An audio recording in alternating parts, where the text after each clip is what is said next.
Welcome, voyager. You've arrived just in time. The deck is quiet, the ropes are still, and the stars above are stitched like secrets into the canvas of night.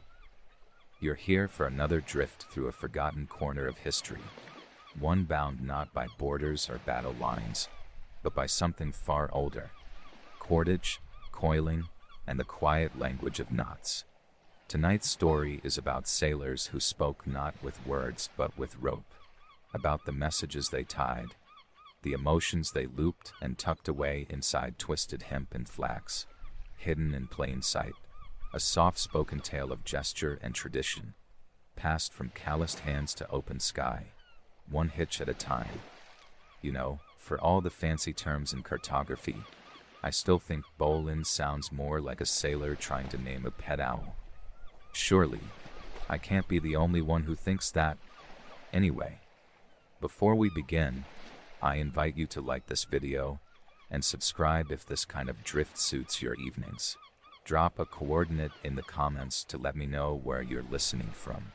Who knows, perhaps your own patch of coastline has its own tale of tangled rope, waiting to be unfurled in a future episode. Now take a breath, let your shoulders ease, feel the warm wood beneath your feet, or maybe just the hush of the room you're in, the soft rhythm of your breath, like the tide slipping quietly over the shore. You're safe here, and now let us begin. Our story tonight sets sail at the edge of the 17th century, aboard a modest merchant ship bound for the Canary Islands, its hull packed with barrels of salt cod, dried oranges, and a spattering of letters sealed in wax, none of which could tell you more than a length of knotted rope left behind on the deck. The sailor who tied it was named Elias. He didn't speak much, didn't read either, but he knew how to splice, to lash, to bend and whip and coil. And he knew something else too, that knots could carry things language couldn't. At sea, where every inch of line could mean the difference between calm and chaos, rope wasn't just rope. It was memory, a logbook you could feel, a diary in your hands. The first knots most sailors learned were practical: reef knots for sails, clove hitches for tying off, figure eights for stopping lines from slipping. But over time, those same hands began weaving other patterns too. Decorative, yes, but also deliberate. A Turk's head knot, tied around a tiller or rail, could mean luck or protection. If it was wound a certain way, twice over with a counter loop, it might be a sign of grief. Tied with two colors, perhaps it whispered of longing. No one ever said these meanings aloud. They were understood like weather, felt, not spoken. Some knots told of a lost crewmate, others of a promise made before departure. A monkey's fist weighted with lead might mark a grave cast overboard. A lanyard braided in 3 strands could carry a name home when the ship could not. And Elias tied a knot for his brother, one who had vanished on a voyage south, beyond Gibraltar, into waters known for swallowing ships and scattering their parts. He didn't speak of it, didn't ask if others had heard news. He just sat near the bow at sunset and worked the same length of cord again and again. Over, under, twist, pull. One loop for memory, one for silence, one for salt. It was beautiful even though no one said so. Tucked into the cleat where he left it, the knot became part of the ship, weathered, grayed, sometimes frosted in dew. When he was transferred to another vessel months later, the knot remained. The crew that came after didn't untie it. Some said it was bad luck to touch another man's knot if it hadn't failed. Others just knew some things are meant to stay tied. This silent art of knot meaning was never formalized. There was no manual. But if you sailed long enough, you learned to read it like you'd read cloud cover or the creak of a mast. It was the language of shared space, of solitude in motion. The same knot could mean different things to different crews, just as a lull in the wind could mean peace to one and warning to another. In Polynesia, navigators tied shells into strands of coconut fiber to chart currents and islands. In Japan, Sacred Shimenawa ropes were used to mark purity and ward off spirits, their ties braided thick with centuries of reverence. In Andean culture, the Inca recorded vast records using quipu, colored cords knotted in sequences to represent census data, tribute, and even poetry. And so, in this way, the act of knotting became something more than mechanical. It became sacred. A sailor might not speak the same language as the man beside him, but if the knots he tied were tight, clean, and balanced, trust was earned. Trust held ships together just as surely as rope, and messages slipped through the gaps. There are stories, whispered by dockhands and passed from harbor master to cabin boy, of sailors who left elaborate knots for lovers on shore, hidden in coils tucked beneath lanterns. Each pattern meant something different. I'm safe. I'll return. I saw something no man should. Some even say entire sentences could be built into the folds, if your hands knew the grammar of rope. It might sound like fantasy, but consider this. Morse code was born of dots and dashes carried through wires. Semaphore with arms held high. Braille pressed into paper. Why not knots? Why not a language built on the twist of fibers and the memory of hands?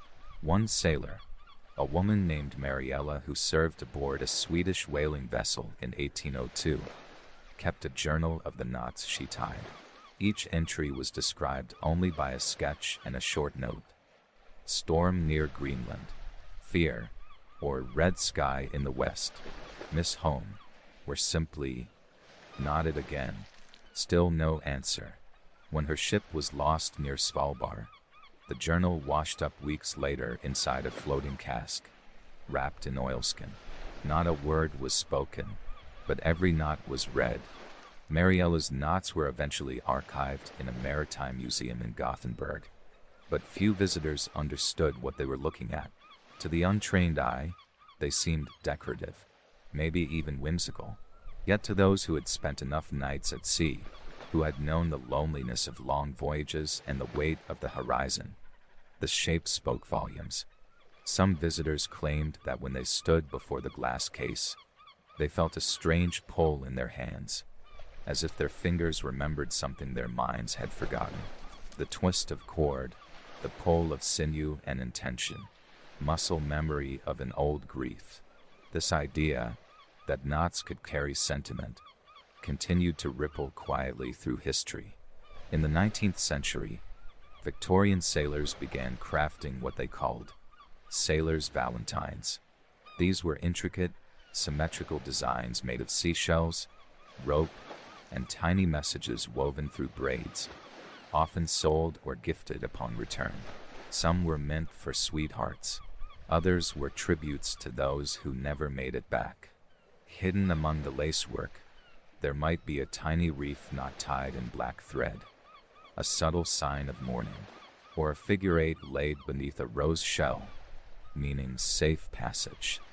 When shipping routes expanded and trade surged across the Atlantic and Pacific, knotwork became part of maritime identity. Merchant vessels and Navy ships alike developed their own variations, small gestures of recognition, like a dialect within a dialect.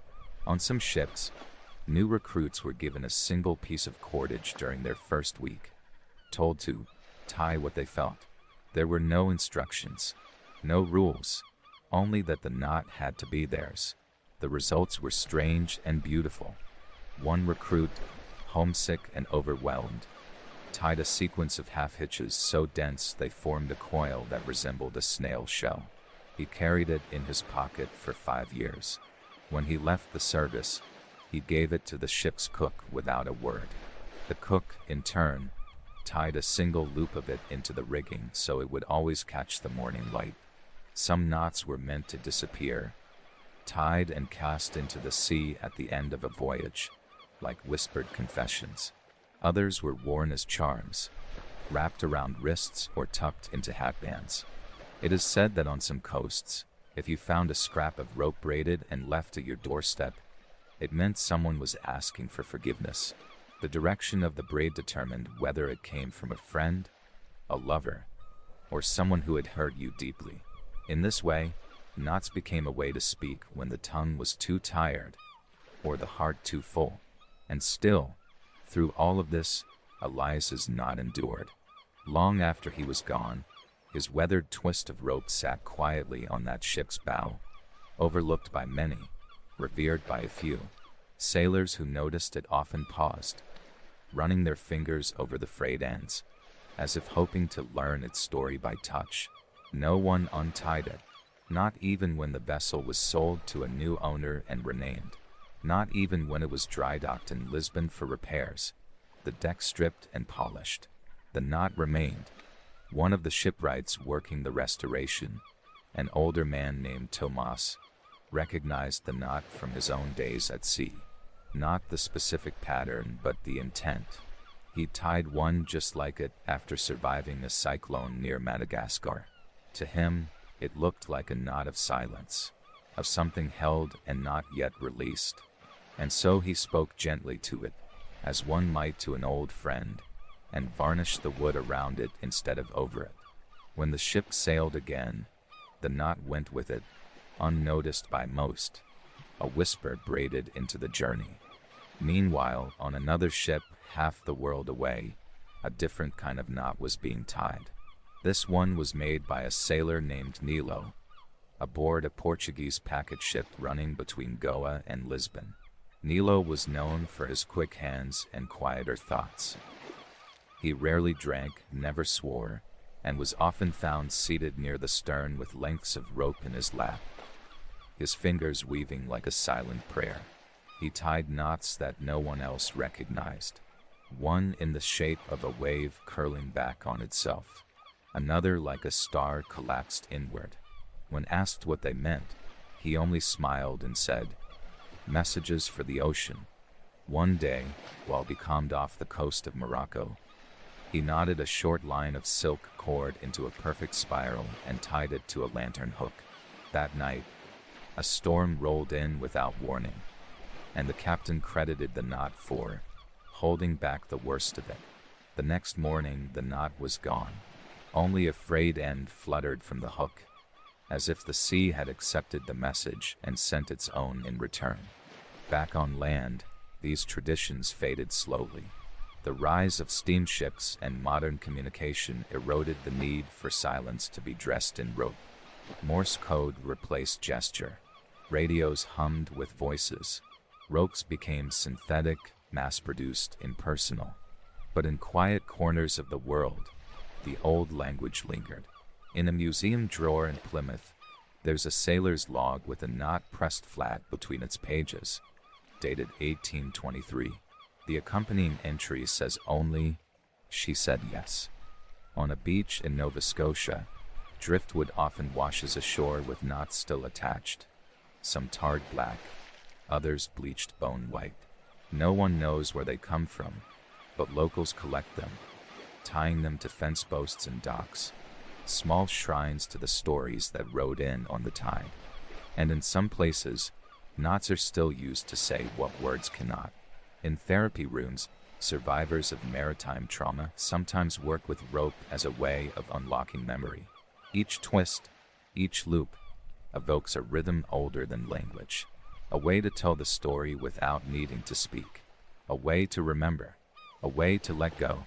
In the end, perhaps that's what all knots are: held moments, a pause in the rush, a way to anchor time. They don't last forever. Saltwater frays them, wind loosens them, and fingers forget their path. But while they hold, they speak. And sometimes, if you're quiet enough, you can still hear them.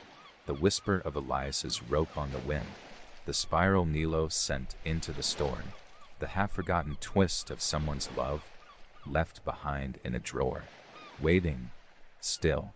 Our story drifts now into the early 20th century, when old sea tales began to find their way into books instead of log journals, and rope began to yield to steel cables and radio waves. But even as modernity swept across the oceans, the quiet language of knots endured in small, personal ways. In 1913, a young Swedish cartographer named Lovisa Sjöberg set sail, with a crew tasked with charting the unmarked edges of Svalbard. She was no sailor, but she carried with her a fascination with ropework, something she'd learned from her grandfather, who tied tiny knots into napkin corners at family dinners just to keep his hands busy. When storms rolled in and the cartography team found themselves anchored for days in a frozen bay, Lovisa passed the time creating what she called knotted maps. Each knot stood for a fjord, a cape, or an island she'd seen. It was useless for actual navigation, of course, but to her it was a kind of tactile memory, a geography of touch. She tied one long strand to chart their entire journey. It now sits preserved in a museum in Oslo. It looks like nothing more than a ball of tangled yarn at first glance. But to Lovisa, every twist was a story, every loop a longitude, and as the century wore on, others followed suit. During World War II, British naval codebreakers at Bletchley Park reportedly experimented with knot ciphers, simple sequences sailors could memorize and hide, woven into their bootlaces or pack cords, in case paper messages were too dangerous to carry. Most of those techniques were never declassified. The only clue left behind was a single entry in a naval diary. For square knots, then a slip. If I don't come back, follow the rope. Back at sea, knots continued their quiet work. They held rigging. They secured sails. But every now and then, someone would pause before tying one, letting their fingers linger a moment longer than necessary, as if remembering an older purpose. In the port town of Essaouira, Morocco, fishermen still gather before dawn and tie small knots into their nets before casting off. One, they say, is for the sea's patience, another for a safe return, a third for someone they miss. No one talks about it much. It's just done, like lighting a candle or checking the weather. Even today, a few sailors carry old knots in their pockets. Tiny, polished things made of leather cord or thick cotton, passed down from a father or found on the deck of a forgotten ship. Some say if you keep one in your pocket during a crossing, you'll never lose your way. Others say it helps you dream of land when you're far from it. But most say nothing at all. They just carry the knots, let them rest there, like a song hummed too softly to be heard. Because a knot, in the end, is a moment folded into shape. It doesn't demand to be understood. It only asks to be held. And maybe, in a world that speaks too much and listens too little, that's the kindest kind of message. We close now on one final thread, drifting through time to a small island in the Azores, where a retired sailor named Enrique lives with a dog, a kettle, and a wall of ropes. Each rope has a name. Fernando, he says, pointing to a tight loop of braided blue hemp. He was my best friend in Madeira, always told jokes. Died at sea in 78. And that one, that's Lucia, my sister. She made the best rice pudding in the hemisphere. The ropes aren't from the people themselves, of course, but they hold the stories. Enrique ties one each year on the same day, his fingers slow now, but precise. The wall is crowded with loops and hitches and spirals. His memory, his library. He doesn't write letters. He sends knots to family across the ocean. No one unties them. They just hang them in windows like wind chimes without sound. And when the breeze moves through, the ropes sway gently, as if remembering. So tonight, as your eyes grow heavy and the world grows soft around the edges, I invite you to imagine a single rope in your hands. Nothing heavy, just a line of soft twine, worn by salt and time.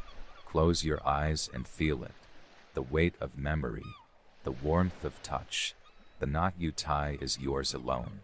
It doesn't have to mean anything to anyone else. You don't need to explain it, only to tie it.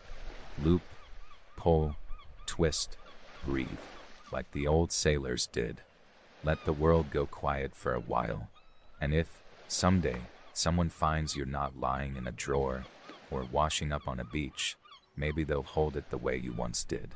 And maybe, just maybe, they'll understand that someone long ago had something to say, and said it beautifully with their hands. Thank you for drifting with me through rope and tide, through memory, tide and fiber. If you've made it this far, you're already part of the story. Don't forget to drop your coordinate in the comments. Tell us where you're listening from. Maybe a ship once sailed past your shore, or maybe a knot was tied in your town. Like and subscribe if you haven't yet. It helps me know which direction the wind is blowing.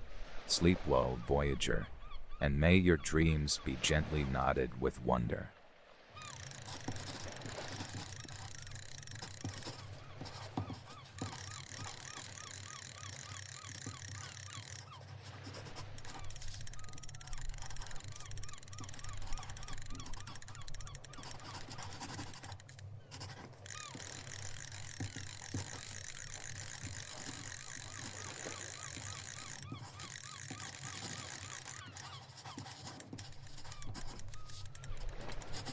Welcome back, Voyager. You found yourself once more at the edge of a map, where ink fades into mystery and tides carry whispers older than wind. On our second story of the night, we drift toward a strange sweetness, not in the air or on the tongue of some poetic metaphor, but in the ocean itself. This isn't a story about mermaids or bottled messages. It's about the sea tasting like a river, far from any shore. A tale sailors once told with raised eyebrows and damp boots. A tale of fresh water where there should only be salt. Now, a quick word before we set sail. If you enjoy these sleepy geographic drifts and odd little corners of Earth's memory, give the story a like and leave a coordinate in the comments. We'd love to know where you're listening from. Perhaps your latitude and longitude hide their own strange story, waiting to be uncovered in a future voyage. And if your ocean ever tasted like spring water, well, we'll know you were near the Amazon. Take a breath now, Voyager. A slow one. Feel your body settle. Let your weight drift lower into the mattress or the chair or the hammock if you're lucky. Imagine the sound of water lapping gently at a hole. A breeze just warm enough to leave the skin cool, and the smell of rain still hanging in the air from somewhere upstream. Let your thoughts quiet. Let the map unfold in your mind. Our story tonight begins in a place where rivers run wide enough to be mistaken for oceans, and the ocean, sometimes, tastes like something else entirely. It starts with a ship and a sailor and a ladle dipped from the sea. They say it happened in the 1500s. Portuguese explorers, having braved the Atlantic, found themselves nearing the northeastern bulge of South America. Noses sunburned and salt thick, minds tuned only to waves and stars and the creaking complaints of wooden hulls. It was there, still days from landfall, that one of the sailors dipped a bucket overboard. He tasted the water, expecting brine. But what met his tongue was not the biting salt of the ocean. It was sweet and salty and alive with a taste of earth. The ocean, they realized, had turned to river, and they were nowhere near the mouth of the Amazon.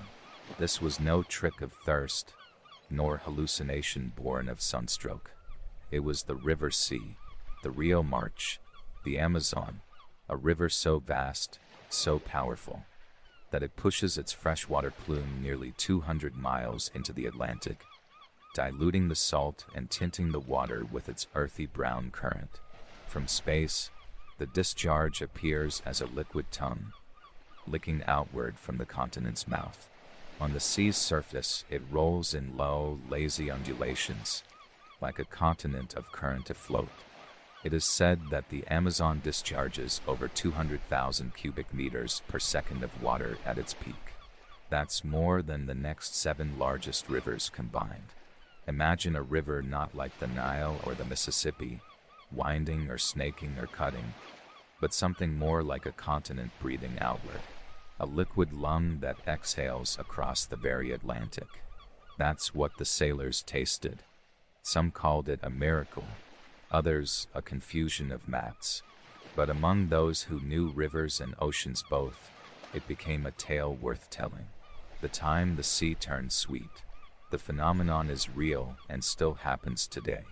Modern sailors approaching Brazil sometimes notice the shift not just in taste, but in the color of the water and the behavior of marine life.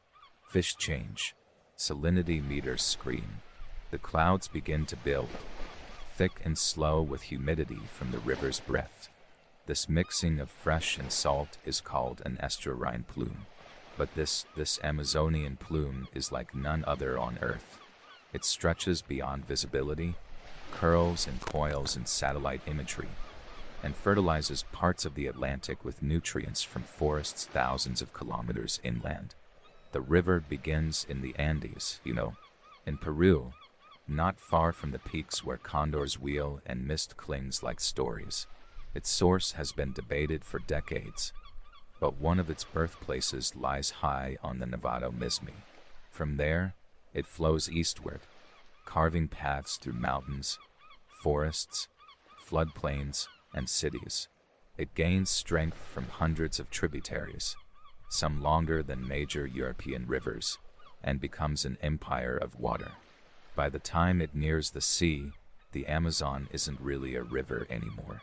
It is a weather system, a force, a watery geography of its own, and it has moods. There are parts of the Amazon that rise and fall by 30 feet between rainy and dry seasons. Entire forests become submerged. Fish swim among tree trunks. Monkeys cling to floating logs. And pink river dolphins, real as the mist and twice as shy, surface in flooded clearings with breathy sighs. The Amazon's power isn't just in its volume, it's in what it carries. Sediment, yes, but also seeds, nutrients, spores, minerals from deep time, whispers of mountains, echoes of storms. The river feeds the sea, and the sea responds in kind.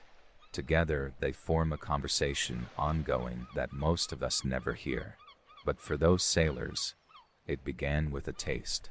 An unexpected sweetness in a world of salt. Imagine the confusion, the quiet awe, after months of nothing but ocean, of predictable salt spray and dried out lips, to suddenly find the water soft, the color different, the smell of soil in the air. Some thought they had passed into another world, and maybe, in a way, they had. The boundary between sea and river is not a line but a blur. A dance of chemistry and current is like the change between dream and waking. Not something you notice as it happens, only something you recognize in hindsight. And that's where we pause, just for a moment, right at that boundary. The first time the tongue told the truth before the map did. The first time water tasted like land, far from land itself. The sea, sweetened by memory, by river, by home. Let us drift a little deeper now, beyond the taste and into the feeling. Imagine yourself standing on the deck of that ship in 1531. The sun has long since climbed past the mast, and your hands ache from salt. You've not seen land in days, but you taste something different in the water, and it's enough to change your pace, to still your thoughts. You look over the edge of the boat, down into that impossible hue, where brownness flows like silk across the sea, like a secret carried from the heart of a jungle. You might squint, searching the horizon for a riverbank or some green edge of certainty, but the ocean stretches on, undisturbed. Yet still, something has changed. You've entered the territory of the Amazon. The river was once a mystery to the European imagination, a place hinted at in native accounts and glimpsed through veils of heat. When Vicente Yanez Pinzon first sailed up part of its estuary in 1500, the force of the current nearly shattered his expedition. He tried to anchor, but the river pushed back. His logbooks describe a sea that rose against them, not in waves, but in weight. This was not water that welcomed. It resisted. It is said the Amazon was once called the River of Doubt, fitting, perhaps, for a place that changed its name so often. But eventually, it was named after warrior women, those same fierce figures of Greek legend. because the conquistadors believed they had encountered tribes of female fighters along the river's edge. Fiction was always more comfortable than complexity, especially for those mapping the unknown. And so the river received a myth, as many rivers do. But the reality was greater, longer, heavier. The Amazon is not one river but hundreds, plaited and braided like hair, dark and dense and filled with secrets. Tributaries like the Rio Negro and the Madeira feed into it, creating a jumble so vast that entire nations disappear within its canopy. Some parts of the forest still remain uncontacted, unnamed, and possibly unaware of satellites and concrete and what lies beyond their green sky. The river system is so influential that it creates its own weather. Moisture from the Amazon basin helps to form clouds that travel across the Atlantic, reaching Africa and feeding the monsoon. In this way, the river is not just a regional force, it is planetary. A breath inhaled and exhaled across oceans. No wonder its mouth can change the sea. No wonder it can blur the lines between salt and fresh, between sea and land, between expectation and memory. Some early sailors, unsure what to make of the sweet sea, feared it. They wrote of strange fish, of sudden storms, of night skies that felt closer than they should. They spoke of the Bodo, the pink dolphin that some claimed could turn into a man. According to river lore, he would come ashore dressed in a white hat, seduce the women of the village, and then vanish before dawn, slipping back into the river like a ripple of light. Whether they believed it or not, these stories lingered, more comforting, perhaps, than the reality of water so vast and powerful that it could not be fought or tamed. Even modern sailors feel the weight of that passage.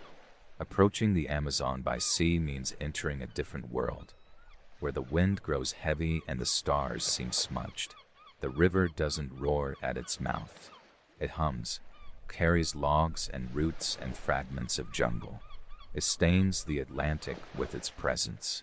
It makes the ocean remember the land. Imagine drifting into it slowly. The ship no longer feels the pull of ocean currents, but the river's tug. The salt on your lips fades. You taste something more like stone and tree and rain. You've passed into the realm of the freshwater plume. The phenomenon is measured now, with data points and salinity charts, tracked by satellite and mapped in seasonal variations. Scientists study its nutrient spread, its role in ocean productivity, even its contribution to carbon cycles. But all those numbers are just shapes made of symbols. What matters, in the quiet of a night at sea, is that the water no longer tastes like itself, and neither do you. There's a moment in long journeys when the traveler changes, not all at once, but bit by bit. A word mispronounced, a gesture borrowed, a memory reshaped by retelling. The sea changes too. Near the Amazon, it is changed from beneath, from the invisible current, the push of something old and weighty, the slow arrival of a continent's breath. This is how rivers remember, not just where they came from, but what they passed through. Mountains, valleys, villages, time. If you had dipped your cup into the Amazon at its mouth, you would have tasted Peru, tasted Bolivia, tasted Colombia. You would have tasted the Andes, the footsteps of jaguars, the roots of plants that no longer have names. And when that river reached the sea, it did not surrender. It kept flowing, even in defiance of salt, carved its shape into the Atlantic. And the sailors who crossed it briefly, unknowingly, were changed, even if they didn't know how. Some came back with maps that showed the river's mouth but not its heart. Some told stories of sweet water and strange skies. Others never returned. But all of them, for a moment, touched something vast. Not land, not sea, something in between. That place still exists. The river sea, the ocean, tasted and transformed. Our story now follows a man named Charles Marie de la Condamine, a French explorer who, in the 1730s, sailed deep into the Amazon, not from the Atlantic, but from its upper reaches in the Andes. He was part of a scientific mission to determine the shape of the Earth, to prove once and for all whether the planet was flatter at the poles or bulged at the equator. But like many who entered the Amazon with one goal, he left with another. The jungle changed his mind more than it yielded answers. He wrote of the river as if it were alive, unruly, unpredictable, and endless. He and his team faced illness, suspicion, heat, and the slow unraveling of certainty. And still, the river carried them. It always does. La Condamine eventually emerged from the forest months later, thinner, wiser, and full of stories. He brought back not just measurements, but wonder, accounts of rubber trees, curare poison, and lost cities buried in vines. He spoke of nights where the river gleamed like ink under moonlight and the forest whispered names he couldn't pronounce. He also confirmed what sailors had long suspected but could not explain, that the ocean near the Amazon turned soft, that for hundreds of miles fresh water held back salt, that the sea changed color and flavor and feeling, and it all came from within, from a river too wide to see across, too long to map fully, too deep in story to ever finish telling. Even today, satellites show the freshwater plume extending into the Atlantic like a ghost. Sometimes it spreads for over 300 kilometers, curling outward from the Brazilian coast, invisible to the eye but recorded in light and reflection. Oceanographers track its movement and its sediment load. Fishermen, however, still rely on the taste. They know when they've crossed it. They say the water grows quiet, birds gather, and the sea somehow feels like home. The Amazon is not the only river that pushes back the ocean. The Ganges, the Congo, the Mississippi, all leave their imprint, but only the Amazon does it with such scale, with such slow persistence, that even the Atlantic cannot resist. Its sediment alone accounts for a fifth of the world's freshwater entering the sea. That sediment builds new islands, stains the seabed, feeds phytoplankton, and shapes the coasts of the continent. But more than that, it tells a story of movement, of water never standing still. The people who live along the riverbanks call it other names: Solamois, Para, the river sea. It depends on where you are, which language you speak, and how close you've come to its center. To some, it is a road, to others, a wall, to many, a god, and still it flows. There is something quietly miraculous about a river so large that it creates its own weather, transforms its own boundaries, and tells time in flood and drought instead of hours. During the wet season, it rises until trees drown and birds perch on half-submerged branches. During the dry season, it retreats, revealing beaches and sandbars that never appear on maps. Children swim where fish once darted through treetops. Villagers move their homes with the current. No lines are fixed. The river is always drawing and erasing, and so is the sea. You see, Voyager, in all our talk of tides and charts, of measurements and maps, we sometimes forget that water is memory. It holds not just salt and silt, but story.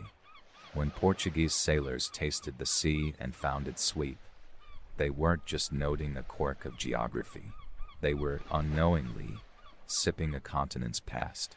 They were swallowing a jungle's breath, a glacier's melt, the trace of 1,000 forgotten storms.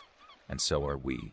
Every time we sail or swim or listen to the hush of waves against a wooden hull, we enter that same communion. And if you've ever stood on a beach miles from the Amazon and felt the wind shift or the tide pull in a way that felt almost unfamiliar, maybe that too was the river reaching out. Because fresh water does not forget. It travels with purpose, like a story searching for someone to tell it. And now here we are, at the edge of the tale, where the ocean still tastes just a little different, where the air smells not of salt alone, but of soil and bark and time. where the stars above reflect in water that remembers trees. This is the place the sailors found. Not land, not sea, but something in between. A place that shouldn't exist and yet does. A line blurred, a flavor changed, a map redrawn. A reminder that not all borders are visible. That sometimes even the ocean yields to something gentler, something slower, something sweet. So if ever you find yourself adrift, unsure which way to sail, pause for a moment, taste the water, close your eyes, and listen for the river. It might just be near, still flowing, still carrying the world downstream, still reminding us that everything, in time, returns. Thank you, Voyager, for drifting with me through this strange soft current, where land becomes legend and rivers whisper across oceans. If you're still awake, I hope your dreams carry you gently through mirrored skies and freshwater tides to the next story. And if you're already asleep, then may the next ship you sail know exactly where it's going, even when the maps do not. Until then, sleep well.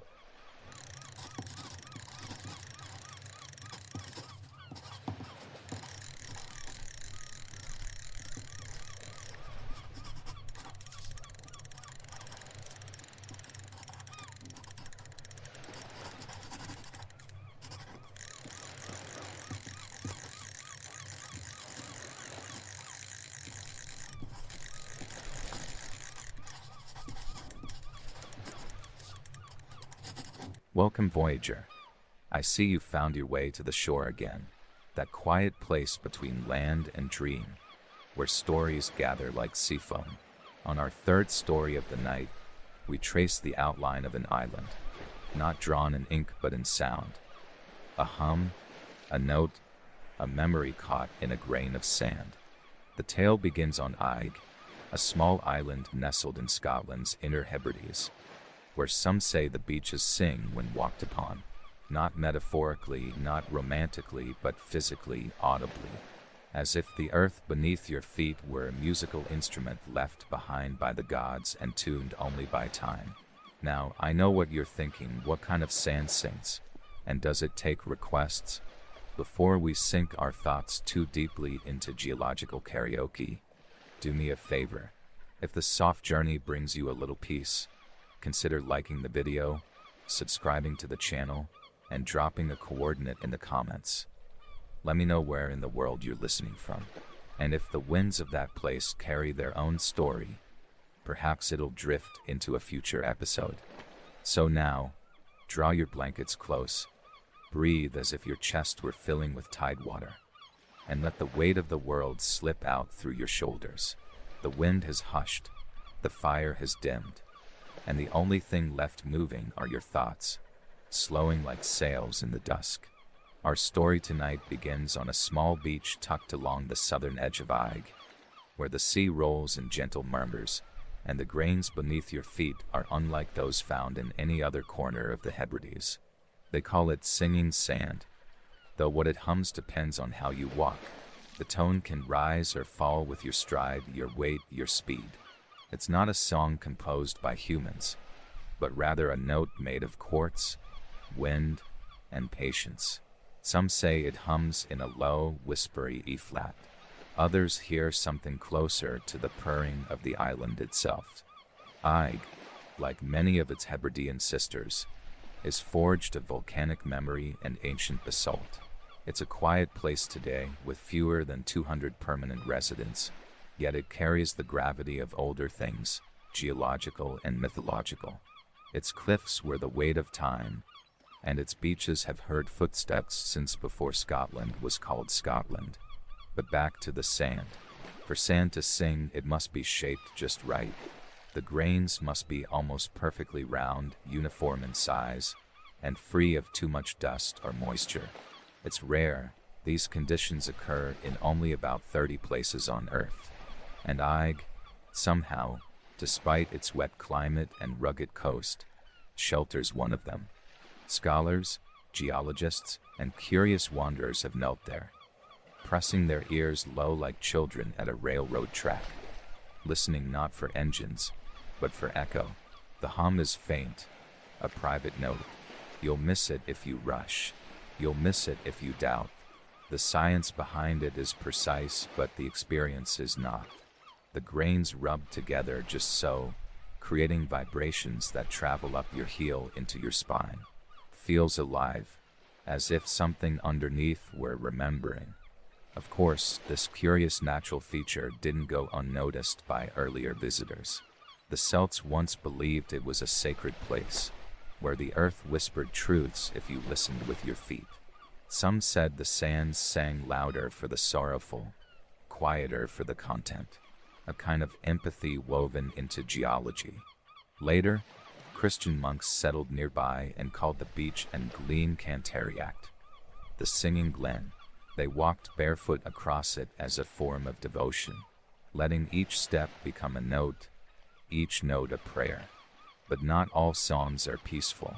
Some stories tell of stormy nights when the sand screamed, when winds roared from sky and waves crashed against Eig's black cliffs. The beach would sing, not with gentle tones, but with a shivering, shrill cry. It was said to be the voice of a banshee, warning the islanders of coming sorrow.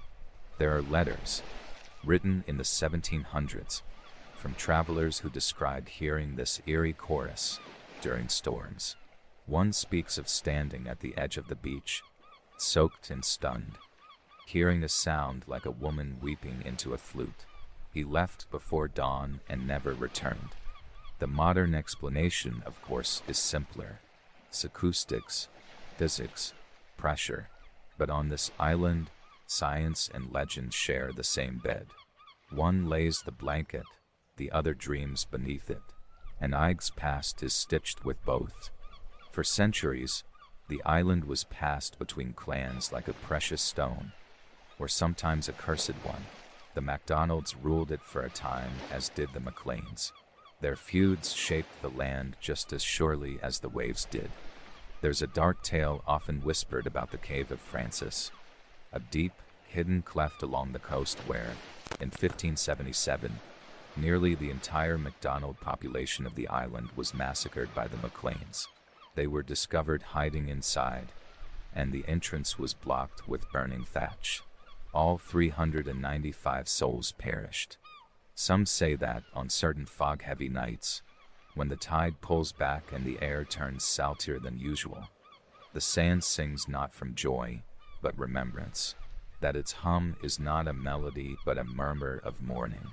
Still, the island lives on.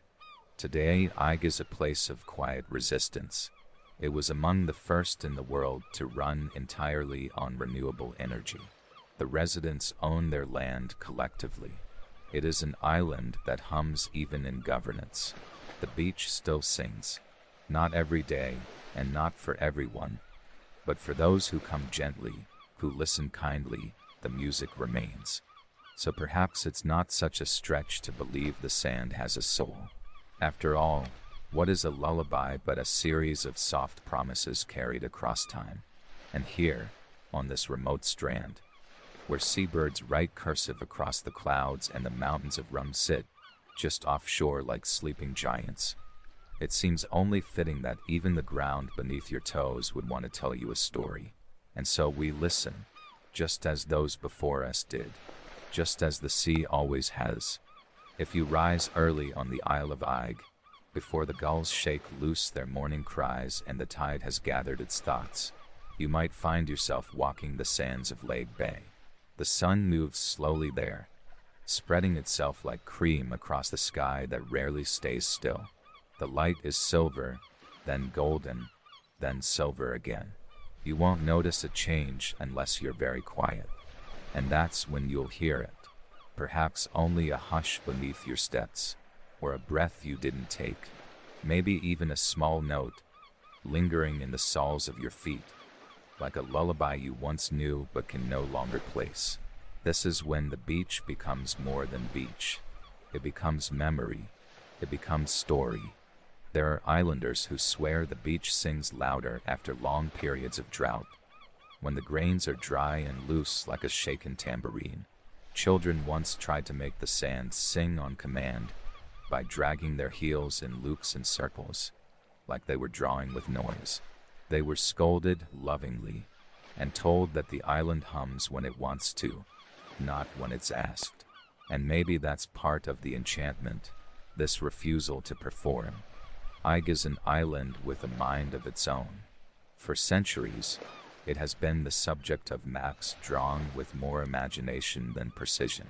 Medieval cartographers often exaggerated its size, confused its orientation, or misplaced it entirely. In a 16th century atlas by Ortelius, the island appears almost tear-shaped, floating just west of Skye, and is labeled Aegea, a spelling both romantic and incorrect. But I didn't seem to mind. Its hills still rolled, its sheep still grazed, and its cliffs still caught the wind in the folds of their basalt. The people of Aig lived by rhythms older than ink. They farmed, they fished, they told stories, and sometimes, in the soft hour between day and night, they walked the beach and listened for its song. One story, still whispered by the few who remember it, tells of a wandering fiddler who came to Aig one autumn evening, long ago. He played for his supper and played for the stars, wandering the island with no home but the bow and strings he carried on his back. He spent a night in the hills, and when morning broke, he came to Laig Bay. The tide was low, the sand dry. He stepped onto the beach and froze, not from fear, but wonder, for beneath his feet, the sand hummed, a low, resonant tone that seemed to answer his every step. And so he played. He took out his fiddle and matched the hum with his bow, creating a duet between man and earth. They say the music echoed for hours, wrapping the island in sound so pure that even the birds stopped to listen. When the tide returned and swallowed the beach once more, he vanished. Some say he left for Skye. Others claim he melted into the rocks like a note held too long. The fiddler was never seen again, but his music, they say, lingers. On certain days, if you listen carefully, the sand doesn't just sing, it plays. Science, of course, offers a less lyrical explanation. The singing occurs when the grains shift in just the right alignment, typically during shearing, such as when someone steps or slides across them. The vibrations resonate within the thin layer of dry sand near the surface, producing an audible sound that travels short distances. There are studies. There are terms: grain size distribution, threshold velocity, shear force. But none of these capture what it feels like to walk on that beach at twilight, when the mist rolls in like parchment unrolling across the sea, and the horizon blurs until you're not sure which way is sky and which way is ocean. In that moment, the scientific fades. What remains is presence. You are not just walking, you are being walked with. Even the myths here walk softly. There is one, old and weathered as the stones of Massacre Cave, that speaks of the island's heartbeat. It says that the earth, once long ago, sent out pulses of life through certain chosen places. Wells, forests, mountains, beaches. On Aig, the pulse took root in the sand. And when the world grows too noisy, too fast, the beach hums to remind us of what still beats beneath our feet. Now, whether you believe that or not, isn't the point. The point is that stories cling to places like mist clings to moor. Some stay for centuries, some only visit once, and sometimes the very land beneath you wants to be remembered. Near Laig Bay, there's a crooked fence post, weathered gray, barely holding its own weight. No one's sure who built it, but carved faintly into the grain are 3 letters, SAN. Some say it was meant to spell sand. Others say it was short for sanctuary. But if you trace your fingers across the wood, the letters feel more like a whisper than a word. There's comfort in that, I think. Not all messages are loud. Some drift just under the surface, like the hum beneath your toes on a beach that refuses to be ordinary. And when you leave Aig, whether after a day or a decade, you carry something with you. It might be the smell of seaweed, or the sound of gulls arguing overhead, or the way the clouds hover so low they seem to nudge the hills. Or maybe it's the music, faint sure, but waiting, like a tune you can almost remember. Almost. Our story tonight nears its close with the final footsteps along the singing shore. By now dusk has deepened. The sky above Ig is stitched with salmon-colored streaks, pale orange braided through soft blue, all mirrored in the wet curve of the beach. The tide rolls back slowly, hesitantly, as though reluctant to cover the song it just unveiled. You might pause here for just a moment and look behind. There are no footprints. The sand, fine and wind-blown, smooths itself swiftly, reclaiming its calm. It's as if you were never there, though the memory still clings to the air like salt. Isn't it strange how the earth forgets our weight so quickly, while we carry it for the rest of our lives? Ig has always lived between memory and erasure. It is a place that holds things quietly. The caves hold the sorrow of ancient feuds, their stone mouths sealed with wind. The cliffs remember storms that had no names, but sharp teeth. And the beach remembers, not in words, but in vibration. Many centuries ago, Gaelic poets sang of the voices in the earth, and how some places, if listened to gently, would tell you what the wind cannot. It was said that the bards who lived on islands like Ig had to learn silence before they could ever learn song. That's why, to this day, those who know the island best speak with long pauses. It's not hesitance, but reverence. They are waiting for the ground to finish its thought. One such man was Fergus McRae, a lighthouse keeper who retired to Ig in the early 1900s. He came from Barra, with wind-whipped cheeks and a voice like tide-swollen kelp. He never married, though some said he was once in love with a woman from Cull who only wrote him in Gaelic and only when the moon was full. He built himself a modest home not far from Lake Bay, and every evening he'd walk the shoreline, dragging a bit of driftwood behind him, not for firewood, but for music. He swore the sand hummed louder if you invited it. McRae kept journals, 3 of them, bound in salt-stained leather. In one, he wrote of a note beneath the heels, low and long, like the final breath of a cello. He believed the beach held a kind of memory, and each step was a note in a song too ancient to be composed. Years after his passing, his journals were found tucked in the floorboards beneath a woolen blanket and a perfectly folded map of the Inner Hebrides. On the last page of the final journal, he wrote a line that still appears today on the Ig Heritage Center's wall. Some islands speak in light, others in rain, Ig sings. It sings in quiet, in rhythm, and tones beneath the conscious ear, and the world has slowly started to notice. In recent years, geologists have revisited Ig's singing sands with more precise instruments, measuring acoustic frequencies and documenting conditions under which the sound manifests. Some say the pitch averages between 500 and 700 Hz, with variations depending on humidity, grain shape, and atmospheric pressure. But others, more enchanted than exacting, still believe it's a voice, a warning, comfort, a cradle, maybe all 3, because while we chase stars and decipher maps and try to anchor ourselves with coordinates, the island simply waits. It does not require understanding, only presence. There's a story, half legend, half lullaby, told by some of the older islanders. It says that if you fall asleep on the beach during the equinox, when day and night are equal in weight, you'll dream of the sea turning to glass and the wind humming lullabies that sound like names you've forgotten.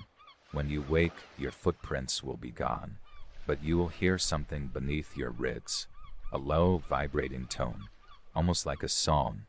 So, before you drift away, sweet voyager, consider this. Not every place that sings is loud.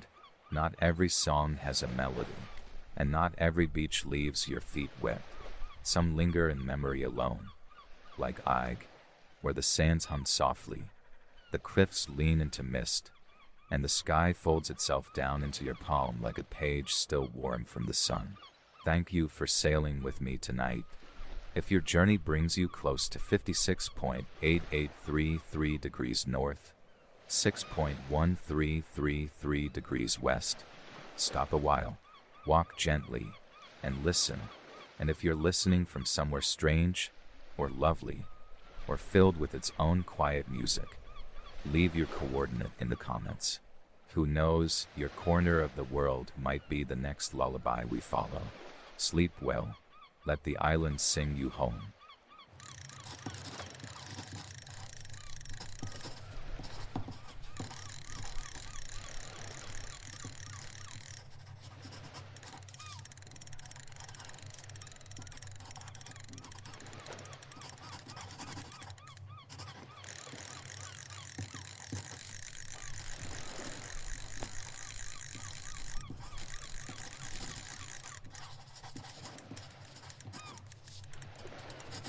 Welcome, Voyager. On our final journey of the night, we follow the softest light, one that doesn't burn, but shimmers, along the skin of the ocean. You see, long before oceanographers and microscopes revealed the true culprits, ancient mariners believed the sea itself could feel, could sing, could shimmer with soul.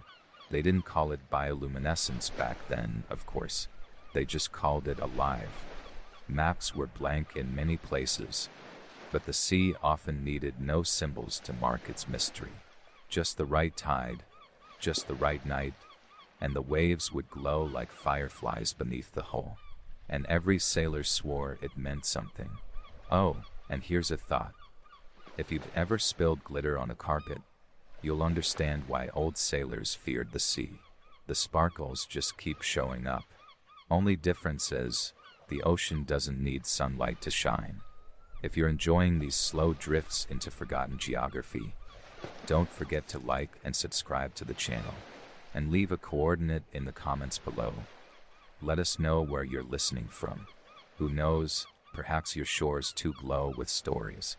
And if they do, they might just end up in one of these episodes. Now let the sails go slack. Let the wind settle. Let your shoulders ease and your thoughts ripple out like circles in still water. You're safe here, in the arms of the tide. Our story tonight begins softly, on a ship with no name. Only a date, September 1605, and a journal, discovered in the archives of Lisbon, written in the cracked ink of a Portuguese navigator. The captain was heading west, into the Atlantic, toward the shoulder of South America, chasing rumors of freshwater mirages and floating jumbles. The log opens with silence. Not a single mention of wind, just heat and a description of the sea. Flat as a mirror, yet glowing beneath, he wrote. No stars above could match the ones below. The crew believed it to be a sign. Some whispered it was St. Elmo's fire drifting into the sea. Others, more nervously, believed they'd crossed some invisible boundary, where the ocean became something else entirely. That's the thing about the bioluminescent ocean. It doesn't roar or crash or shout. It waits. It brushes the edge of a hull with light like velvet, like a sigh, clings to oars, to rudders, to wake. And in that part of the Atlantic, especially near the mouth of the Amazon River, the glow wasn't occasional. It was constant. For hundreds of miles, the river spills fresh water into the salt. And in that nutrient-rich soup, life blooms and glows. Microscopic plankton called dinoflagellates produce light when disturbed. So every touch, every splash, every whisper of current lights them up. But to the sailors who had no microscopes, no petri dishes, only wooden planks and moonlight, it felt supernatural. In Chinese records from the Tang Dynasty, ocean glow was recorded too. They called it fire in the water. And Arabic navigators, drifting between India and the Persian Gulf, described nights where the wake behind their ships shimmered like molten silver. Some thought it was ghosts. Some thought it was the souls of drowned men, guiding the living. And some, like our Portuguese captain, just rode it down and stared into the waves without blinking. As his ship drifted further west, the glow grew brighter. At night, it shimmered in the ship's trail, outlining every ripple. Fish darting beneath the surface left glowing trails, as if drawn in invisible chalk. The sailors began to watch silently, no longer joking, no longer fearful, but mesmerized. By the fifth day, the journal mentions the sea singing. Of course, scientifically, this may have been the groaning of the hull or the whine of the wind in the rigging. But paired with the glowing sea, it was enough to draw the crew into reverence. And on the sixth night, something stranger still. The navigator records a sudden glowing bloom around the ship.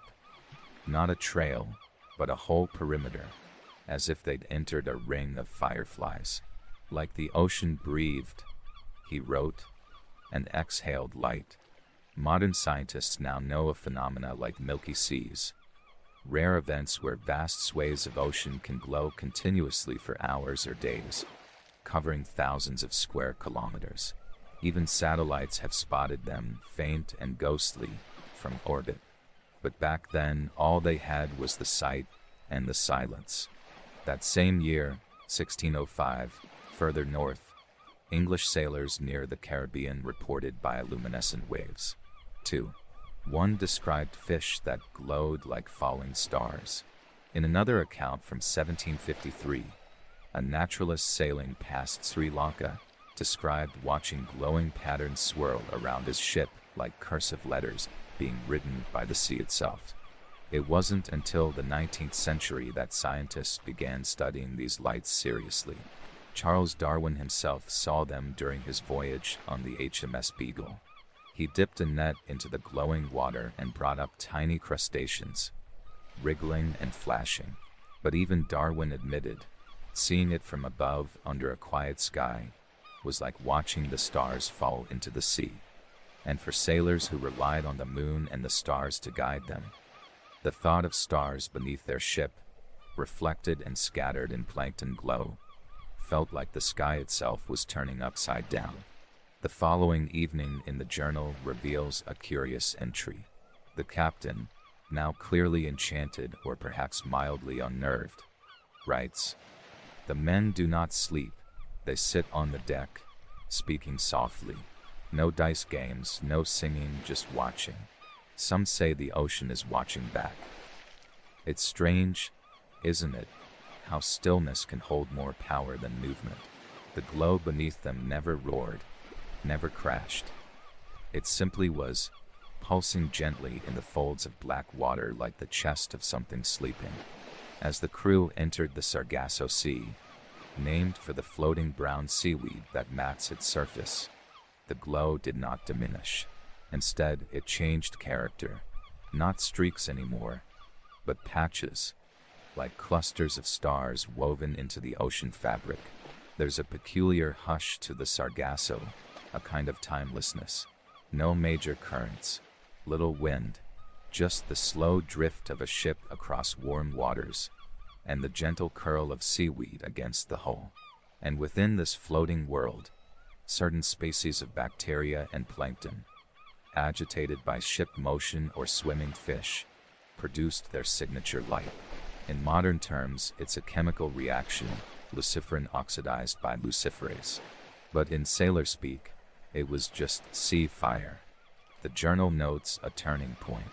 Rodrigo said it was like floating above the heavens, not below them.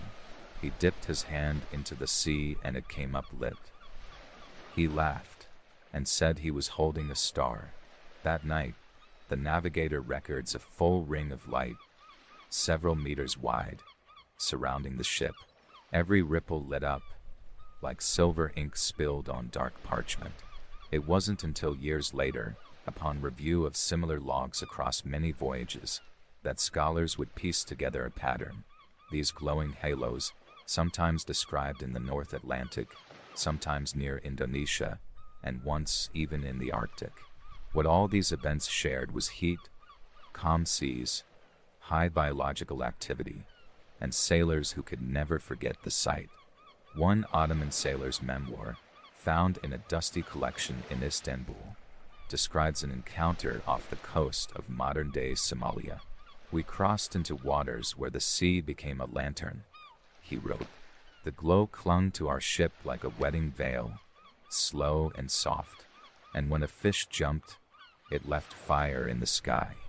Centuries later, scientists aboard the research vessel Malcolm Baldridge would document a Milky Sea event near the Arabian Sea in 1985. The glow was so intense that it was visible from the bridge without any artificial light. The scientists took samples and found colonies of luminous bacteria coating organic debris in the water, entire ecosystems of slow-burning fire. But even with all that knowledge, the wonder never quite leaves. Let's float back to our 1605 navigator, now 9 days adrift in the shimmer. Supplies were fine, no major storms, just the gentle creak of wood, the slap of a sail, and a hull surrounded by moving stars. At dawn on the 10th day, the glow vanished, as if it had never been. Just as quietly as it came, it receded. The sea turned steel gray. Fish returned to their normal shadowy selves. The men, too, seemed to retreat into themselves. A hush fell again, but this time, not from all, rather, from the slow return to the ordinary. The captain ends that section of his log with a final observation. "We have crossed something, a veil perhaps." The men look backward more than forward. In the centuries that followed, naturalists learned more about these lights. They found that bioluminescence is older than fish, older than mammals, older even than trees. A trick of survival, a way to lure prey, or confuse predators, or perhaps just a byproduct of a world that, in its quietest corners, still likes to whisper. The Tlingit people of the Pacific Northwest tell stories of canoes that ride along paths of sea fire, guided by ancestral spirits. The Maori tell of glowing shores lit by tanawa, guardians of the deep. And Japanese fishermen once believed that fireflies of the sea, Uamai-hataru, were souls lighting the path home. Everywhere that the ocean glowed, humans told stories, because how could we not?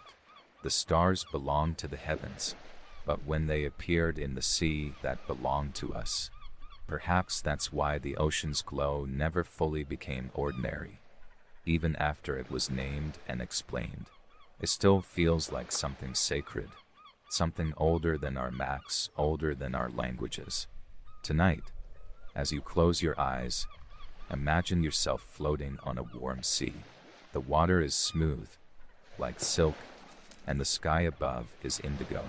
You trail your hand over the edge of the boat and watch as it glows. Blue, white, a hint of green. A school of fish darts beneath you, lighting up in curved trails, like firework ribbons. And in the distance, just under the edge of your vision, the whole ocean is breathing. As the sea faded back to darkness, and the glowing water became just water again, something lingered among those who had witnessed it. Many of the sailors from that 1605 voyage would later describe the experience in different terms, not as something frightening or supernatural, but as something oddly tender, intimate even, a light that did not burn, but shimmered softly, not a warning but a welcome. Some never told anyone else. Some swore they'd only seen it in dreams. Others, when asked late in life, would grow quiet, eyes going distant, as if watching it replay in the memory of salt and night. But this glowing sea was not unique to them. In 2005, a U.S. Navy satellite captured an image off the coast of Somalia that would spark excitement among marine biologists. A 16,000 square kilometer patch of ocean was glowing, visible from space. It was one of the largest recorded bioluminescent events in history, and when sailors from nearby vessels were asked what they saw, Their descriptions mirrored those from hundreds of years ago. A sea that gleamed like polished glass, glowed like starlight, and moved like something alive. The research vessel's song, dispatched years later to the same region, recorded a bloom of Vibrio harveyi, a type of luminous bacteria that thrives on organic matter in warm, still waters. The scientists aboard collected samples, measured oxygen levels, tracked currents. But even with the data, they admitted it felt odd. A quiet reverence crept into their reports. They too said it didn't feel like science, felt like myth. And so this feeling, this glowing hush beneath the hull, keeps returning, century after century, like a lullaby that the ocean remembers how to sing. Some cultures called it the tears of drowned stars, others the breath of sea spirits, and still others believed it to be a gift, proof that even in the dark, light could bloom. The truth, perhaps, lies somewhere in between. There is science in it, yes, but also something sacred, something that ties sailors to their ships to the sea, and the sea to the stars above and within it. So tonight, we remember a different kind of map, not one drawn with ink and compass, but traced in the wake of glowing water. A path that disappears the moment it's made, but lingers in the heart long after. Imagine now you're aboard that ancient ship, drifting through the equator's still breath. The sail above you barely stirs. The ocean is a liquid mirror, and the stars below your feet are as clear as those above. You cannot tell where the sky ends and the sea begins. The men around you are silent, not from fear, but wonder. Someone leans over the edge and trails their fingers in the water. A ripple of blue follows, then another, then a school of fish, darting through the deep like silver shadows dipped in fire. There is no storm, no wind, only you and the gentle rocking of the hull, and a world softly glowing all around. A seabird cries somewhere far off.